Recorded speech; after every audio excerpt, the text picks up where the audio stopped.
Well, I wasn't really like sleeping at night, and I was talking to my neighbor who's a minister, and I was having anxiety problems, and he thought it'd be a good idea to go down to the hospital so they could prescribe you some medication. And I really wasn't too, like, I was a little bit hesitant about it, but I thought, he's an older guy, maybe I should listen. He's a 65-year-old man, he's a minister, he knows what he's talking about. So he went down to the hospital, and they ended up injecting me with Haldol. I guess that's what it's called, 4 different shots of it. And it took them 4 shots to knock me out. And then I woke up in PIMS, the mental health facility, which was a little bit of a shock. They had him admitted to PIMS, and I told him, if you have him admitted to a psych ward, there's going to be problems. People are going to have to pay for this, because I know what these places are about. I went to rehab when I was 13, and I was told that I had to take their Paxil. I overdosed on Paxil, went to rehab, and got prescribed Paxil. I didn't want to take it. It turned a 3-month program into 8 months.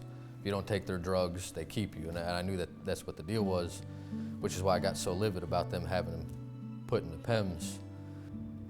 Then they, I did 3 days, I guess. I was wondering what was going on. I didn't know anything. I guess I was detoxing off the Haldol. And then they prescribed me medicine, which I didn't want to take. And they made me feel like I had to take it or else they'd send me to a state ward. And we were talking to Donnie about what he was experiencing. He said he was having heart palpitations and tremors. He didn't like the way it felt. So we went to talk to the nurse, the head nurse that was on duty at the time, about it, and we told her what was happening, the side effects he was experiencing, which you should be taken off the meds at that point, I would think. If you're having heart problems, that's what I read on the FDA side anyway. And so I asked my brother, have you been informed of alternative treatment? He said no. I said, okay, were you informed of side effects? He said no. I said, okay, well, at that point I started getting a little bit upset. So I went and talked to the nurse. I said, at this point he was supposed to have been released twice already. He's been held for, what at this point it's the 7th day, I think. They were supposed to release him after 72 hours. And he told me at that 72-hour mark that the doctor tricked him into signing a form for him to stay. They said he'd be getting released, it's not a problem, just sign the form. Well, the form he signed was a voluntary admission form to keep him for another 72 hours. And he wasn't too happy about that, neither was I. And so I was taking the meds, and I got out, and it really, as soon as I stopped taking the meds, my whole entire body started to hurt, like within the first 2 days. And then I really started to withdraw and just completely lose my mind. I was crazy. Like, I was working with my brother, running through the streets, thinking I was some type of soldier or something, looking for a tank, thinking I'm calling an airstrike. I was going over the list of the FDA side effects that you should see emergency assistance for, and he was suffering, I think, 17 out of the 30 emergency side effects. It's bad stuff. And I remember him telling me it's worse than dope withdrawals. Like, his whole body was shutting down, and it's pretty scary stuff. Well, I knew that they were harmful from the beginning, because that's all my brother's always taught me about that kind of stuff.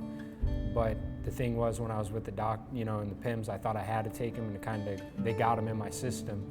And I knew that was a real bad thing, but I didn't understand how bad it really was until, after now it's all said and done, I'm like, wow, I'll never touch a prescription pill again.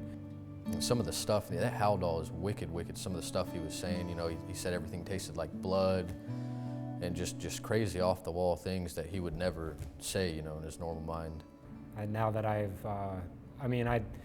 was having anger problems, anxiety problems, like I said, wasn't sleeping at night, which I understand that, like, I can control that. And, it's not something that I need to have a prescription drug for. And if I was on prescription drugs, I'd be a zombie, if I were to be on those same drugs, I'd probably be drooling out of my mouth, not able to really have a conversation. I'm glad that I got off that, because that would be bad. Antipsychotic medication causes schizophrenia, according to the FDA, so I don't understand that. Nausea medication causes nausea. The only thing that I know of that doesn't cause what it's supposed to prevent is ADD medication, which still causes a vast amount of other things that are worse than ADD. Do natural treatment. Look up Whole Foods, organic. Go to your local Whole Food store. Talk to the people in the nutrition section. Nature is way better than anything man could ever think of making.